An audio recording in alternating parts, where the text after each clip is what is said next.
The AI revolution is here. Hey everybody, my name is Gilbert with D'Amico Dance. This is Damon D'Amico right here, owner and founder of D'Amico Dance Company in Houston, Texas.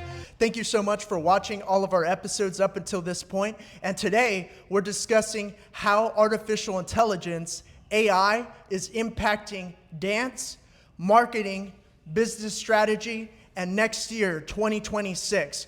We're really looking forward to give some insight about how we've been using AI for the last 5 months. Make sure to like, subscribe, and hit the bell for notifications, everybody. This is Swing to the Rhythm, one of the only shows across the internet discussing country western, West Coast swing, line dancing, and our Swing to the Rhythm show, which you're on now on episode 16. It's been quite a wild 5 months in the sense that we have spent about anywhere from 700 to 1,000 hours in the last 5 months. That's anywhere from 5 to 10 hours per day using ChatGPT, which is one of the AI models available for everybody to use. If you're not too familiar with AI, we're going to discuss a little bit about what it is. And if you are familiar with AI, well, we're going to go ahead and explain to you how we're using AI to impact our business and marketing strategy. Again, very much looking forward to discussing this because it's controversial, but it's unavoidable. Inevitable. And you're hearing more and more about this in the news.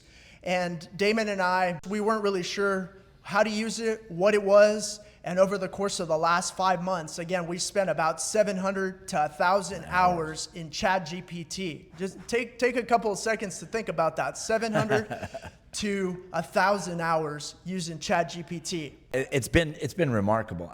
Gilbert is one of the most educated people that I know as far as schooling goes. 4 different degrees. The guy is a consummate learner. That's what I call him all the time.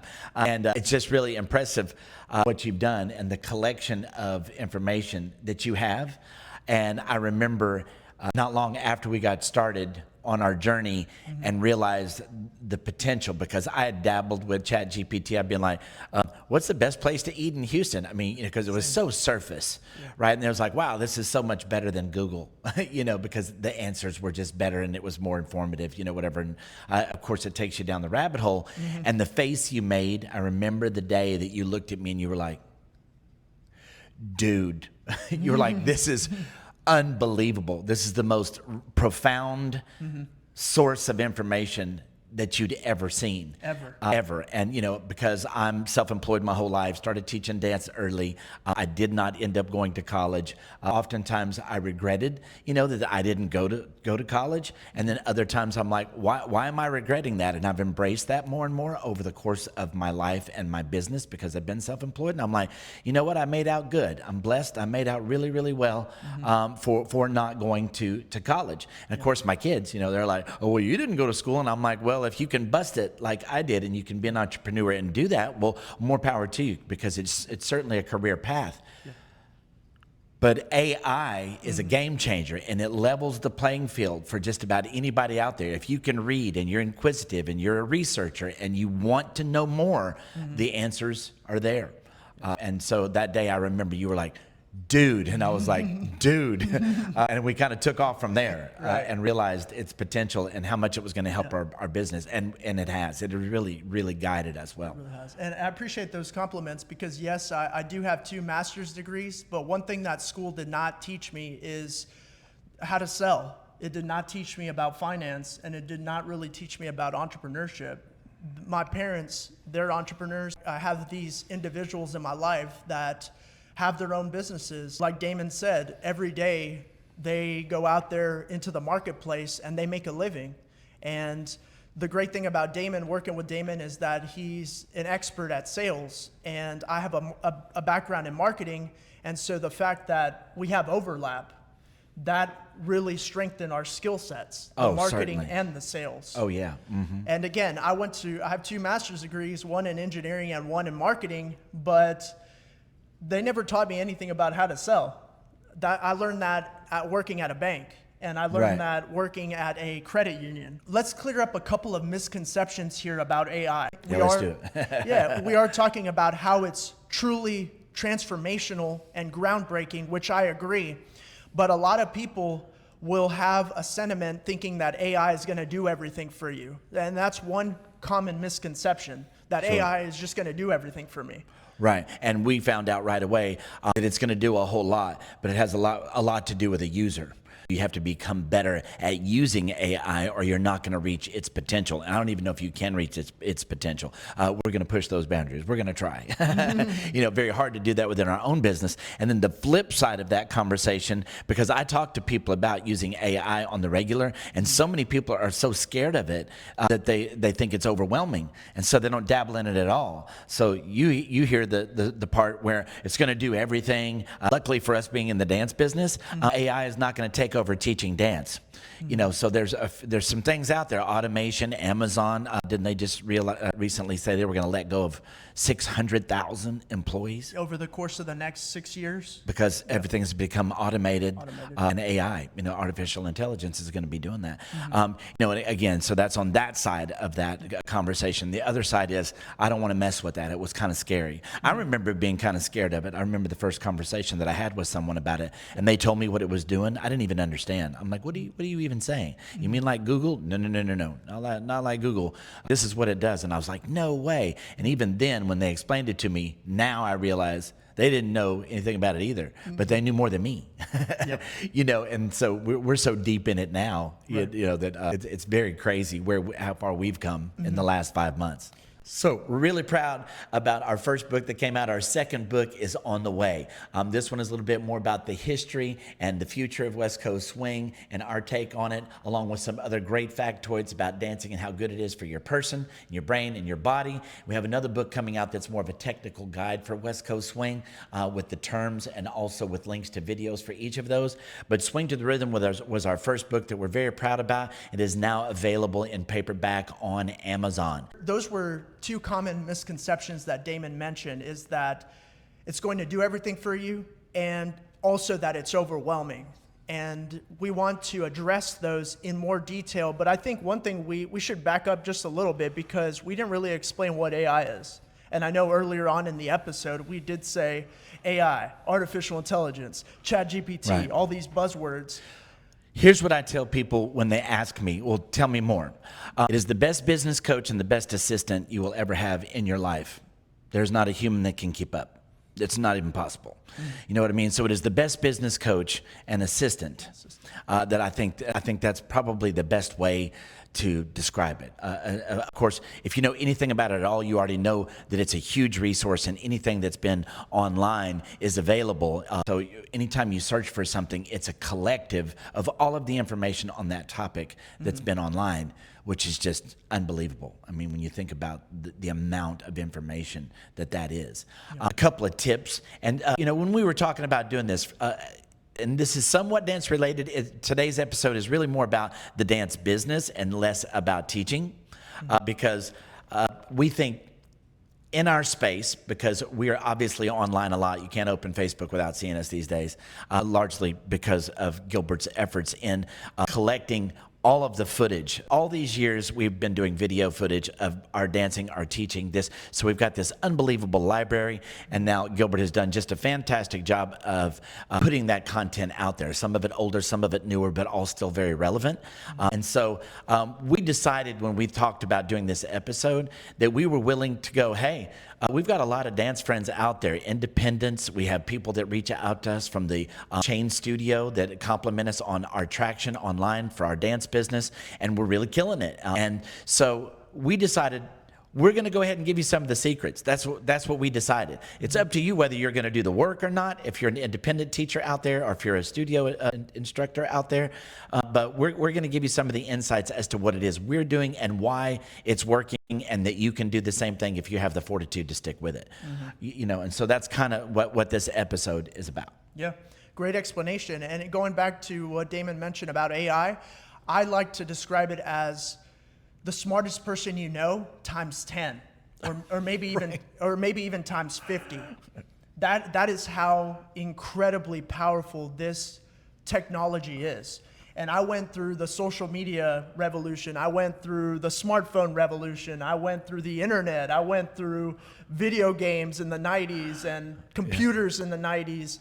And this because of where I am, I guess, because where we are in our expertise and in the dance business, but also in the marketing side and understanding marketing concepts, it really has accelerated our trajectory. We use it so much. We're saying that. Believe us when we say it. Someone mentioned to me, I'm older than Gilbert, obviously, and we wanted answers. Obviously, when you're growing up, you're like, I want the answers. Where do I find the answers? And there were door-to-door salesmen that were coming around with encyclopedias, right? The difference was, because that was a huge resource. It was like, oh, I want to look this up. And that was an amazing resource. I mean, when you think about encyclopedias and the door-to-door sales of encyclopedias, it was a way for the common person to get more information if they weren't going to school. It's like, I want to know more about this topic, and they could scratch the surface. Back then, we thought that was a huge resource, and we didn't think that was scratching the surface. That was like really deep for us back then. And the difference is with AI, and especially, we're using ChatGPT, but there are plenty of other platforms out there. My advice to you would be ask the next question and ask the next question. Whereas when you looked for the answer to the question that you had in your head in the encyclopedia, there was a small section there, and that's all you got. But you didn't have the opportunity to ask the follow-up question and the next follow-up question. And then we joke about 14 questions later, we're like, why did I come here? Because it's such a wealth of information that you just go down that rabbit hole, and it's such a good rabbit hole that you're like, wow, that's so intriguing. That's so interesting, and it just kind of keeps you going. So sometimes it can be hard to stay focused, and not be like squirrel because you're off on some tangent and you're like, why was I here? But ask the next question. That's another bit of advice that I would give to you. Ask the next question and continue to ask the next question. Don't be satisfied with that answer. Also, and I think you were going to touch on this anyway, ChatGPT is not always right, and it's not always right for you. So it's not just about taking it at face value. So we do a lot of double checking, a lot of fact checking to make sure, and we ask the question. And if I feel like it's saying something that I didn't think was quite right, because I know the dance industry for so many years, for the 40 years that I've been teaching dance, I'd be like, I don't think that answer is quite right.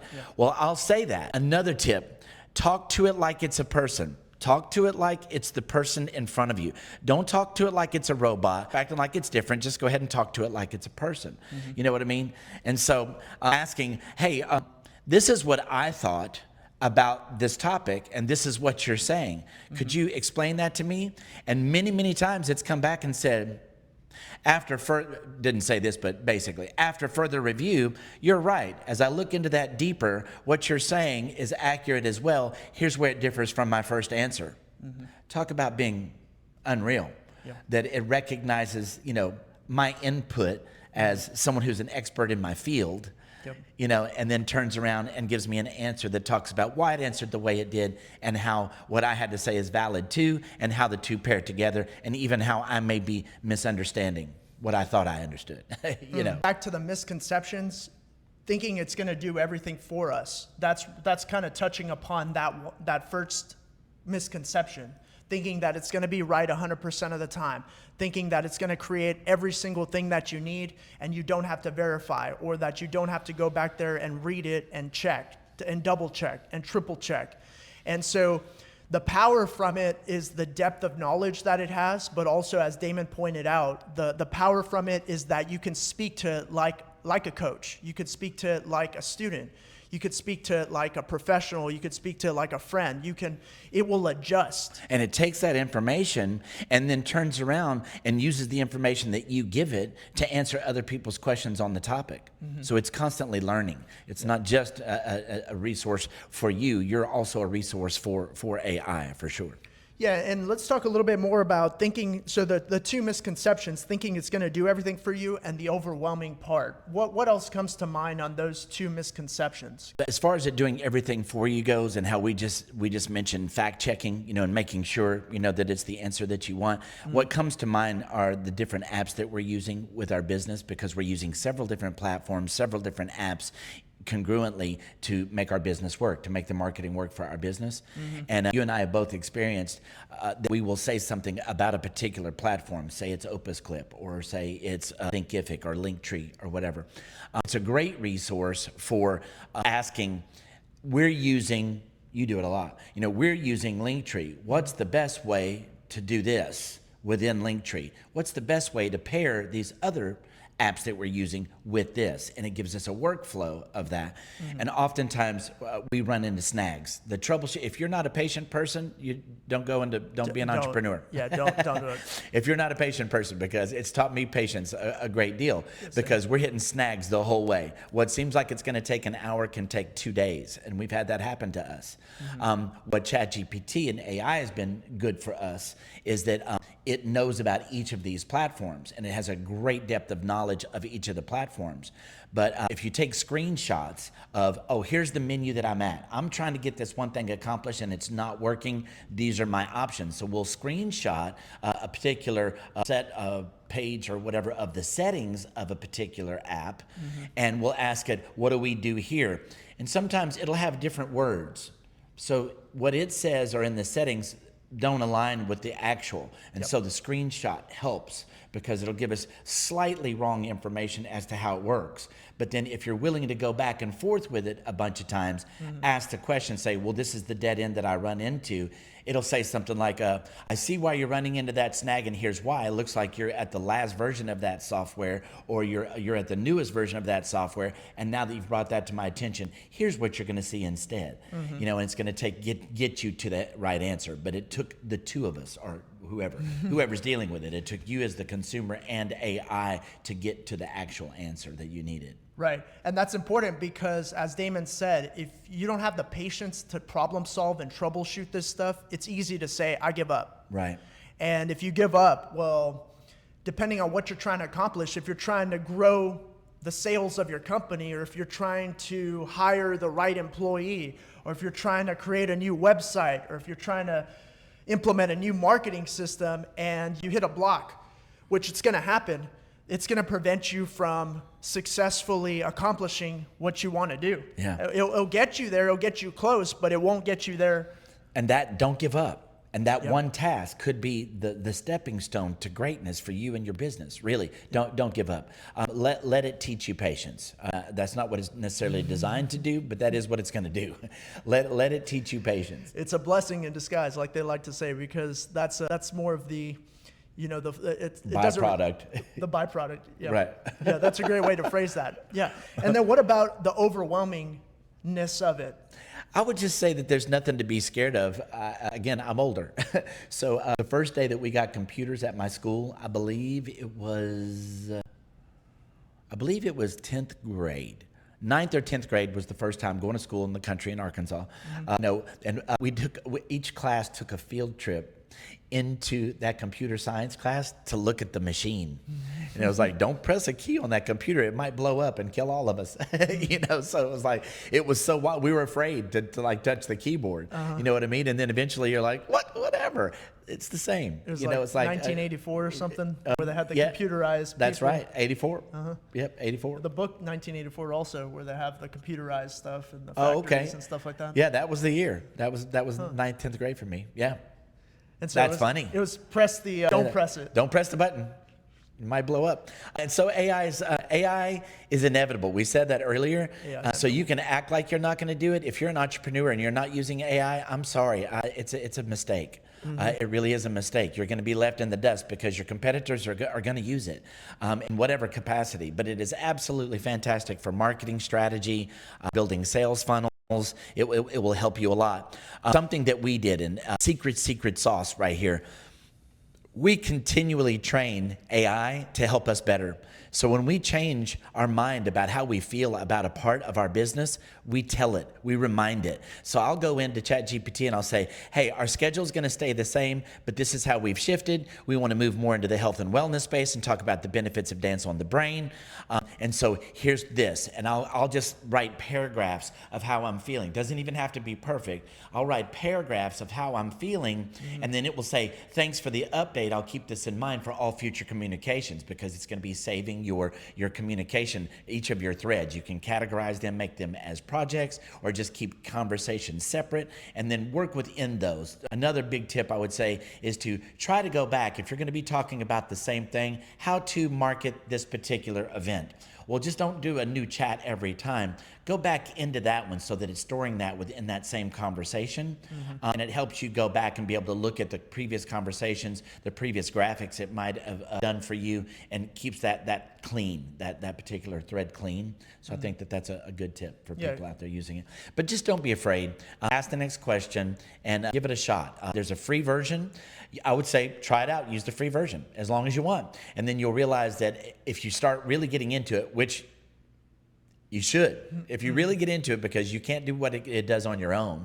At some point, it's going to say, you've reached the maximum amount of inquiries for the day. Come back tomorrow, 24 hours later, and you can ask more questions. And that's when you might decide to go ahead and go with a premium version, which is not that expensive anyway. It's like 20 bucks a month or whatever it is. Yeah. And it's totally worth it. Now, if you're ready to just jump in and start getting graphics created and tables created and all that stuff for your business, I would say just go ahead and get the premium version and pay the monthly subscription. Right away.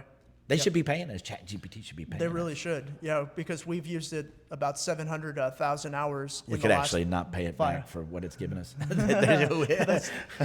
Well, we could still encourage people to use it. And we can. I think, did you hear that OpenAI, apparently they are in the valuation stages of their company, and it's a private company. And so OpenAI, they have ChatGPT as their product. And so I believe they're going to be the first company to be potentially valued at $1 trillion when they go from private to public.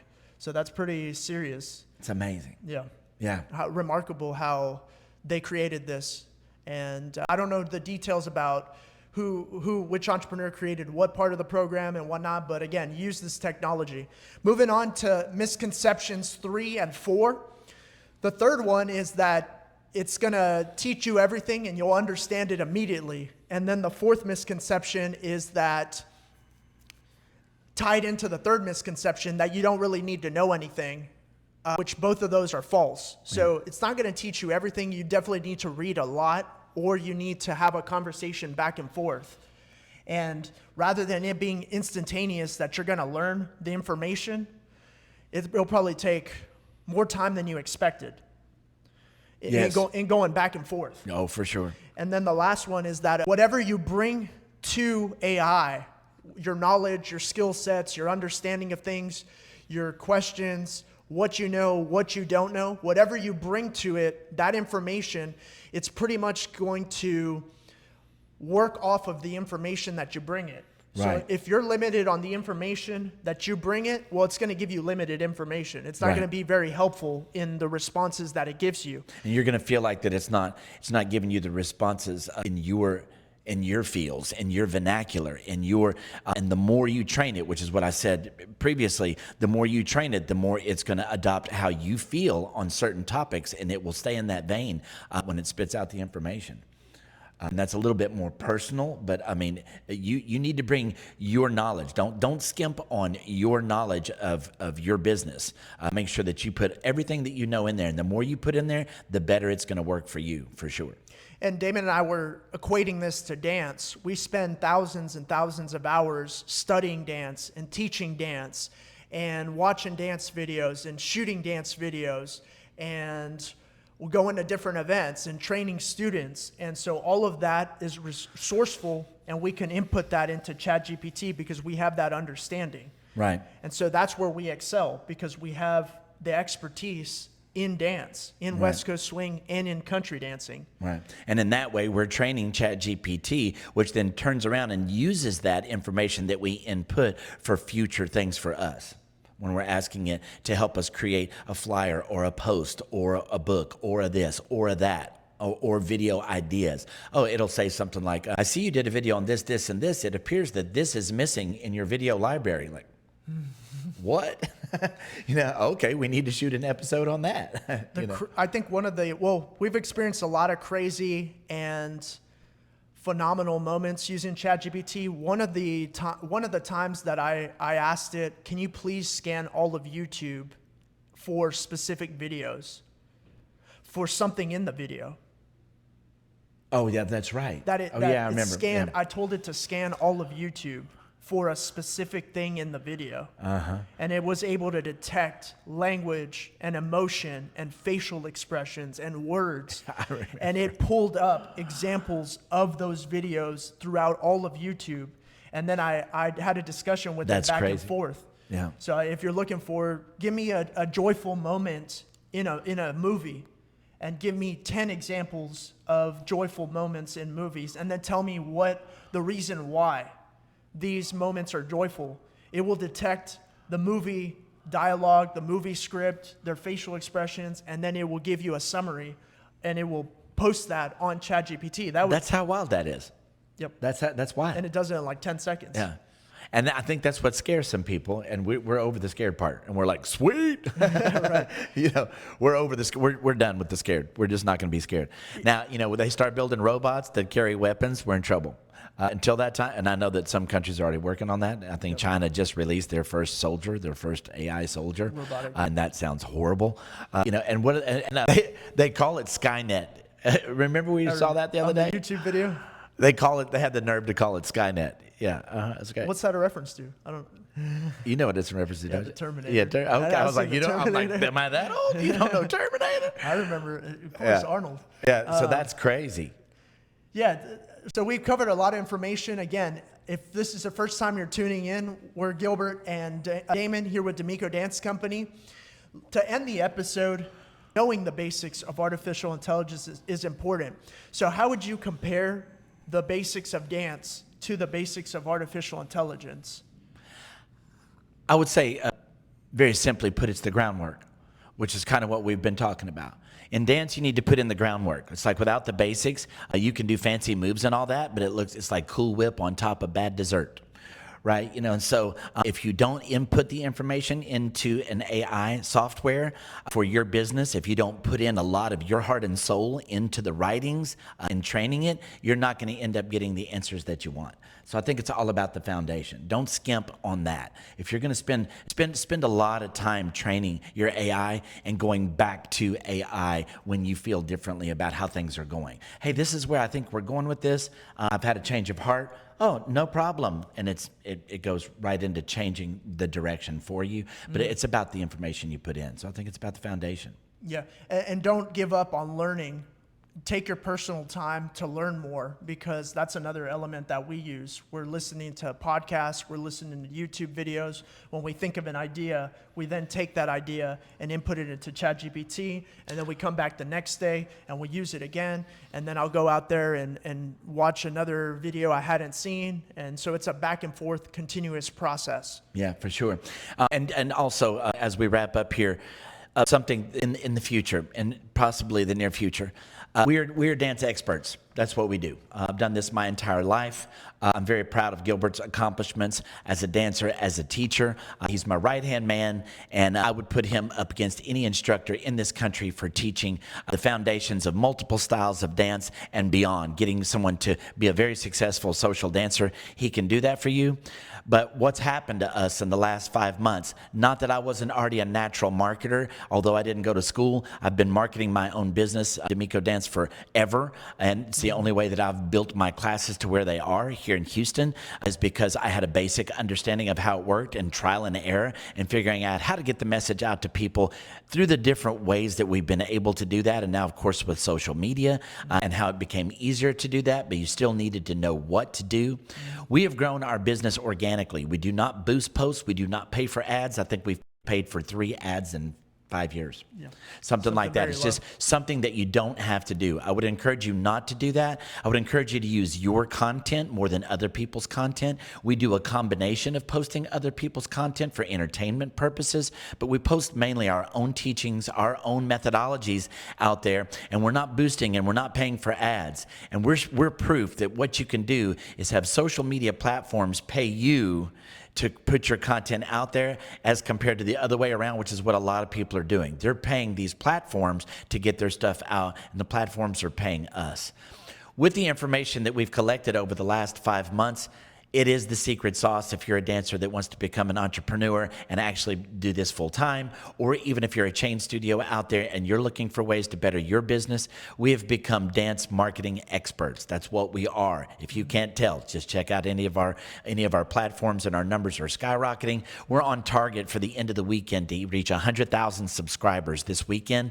We didn't think we would do that until the end of the year. Our goal was by the end of the year, we want to reach 100,000 subscribers on Facebook, and we're going to reach that this weekend. So the first couple of days ended November, and now we've pushed our goal back to 120,000 followers on Facebook by the end of the year, and you can do it too. It's going to take a lot of work, but you can do it. So if you have questions for us, we can probably help you out with that. So put a couple of comments in the section below. And then in the near future, something I'm pushing Gilbert to do with all of the information that he's collected and the work that we've done and collectively, we're going to be able to give you a business in a box, from teacher training and coming in to help you train your staff, to the marketing of it and the back end business part, what softwares to use, what applications to use to help you thrive in your dance business. And we'd be glad to do something like that in the near future, where we're providing that service for people. Yeah. And one last thing, Damon mentioned work, and a lot of work. It cannot be understated how much work we put into this in the short 5 months to get those results. It's been a daily thing, and for anybody that thinks that there's a magic button that they can just press on a smartphone or on a laptop and think, oh, it's going to get me the results that I want, that is completely false. That is never going to happen. Just don't fall into that trap. You're going to be putting in the work. That's for sure. And just be consistent. Don't overwhelm yourself. Be realistic. I mean, right now we're putting out 15 to 20 pieces of content a day, and that's insane. But just start easy. And if you're already doing private lessons, and if you're already doing group classes, always have a video running. Invest in a little Rode microphone or any other microphone system so that your sound quality is a little bit better. And go ahead and start posting, because you're creating content all the time. You're just not capturing it and then resharing it. And you can use simple little softwares without it being overwhelming to edit your stuff, to make it look, really decent to get started. And maybe you start off doing 3 pieces of content a week. If not, maybe you want to go hard and you're doing that much private lessons, or you're doing that many group classes, maybe you're doing 3 pieces of content a day, something like that. But you can work your way up. Don't overwhelm yourself where you're going to stop. Just stay consistent. When you don't feel like doing it, do it anyway. So we're really proud about our first book that came out. Our second book is on the way. This one is a little bit more about the history and the future of West Coast swing and our take on it, along with some other great factoids about dancing and how good it is for your person, and your brain, and your body. We have another book coming out that's more of a technical guide for West Coast swing with the terms and also with links to videos for each of those. But Swing to the Rhythm was our first book that we're very proud about. It is now available in paperback on Amazon. So you can go to Amazon and search for Swing to the Rhythm, and you can find the book there. We've had a lot of book sales over the last week since it got put on Amazon, so thank you to all of you out there who have purchased our book, and we hope that you'll check out our second book that's coming out here real soon. Take care, everybody. Thanks for watching.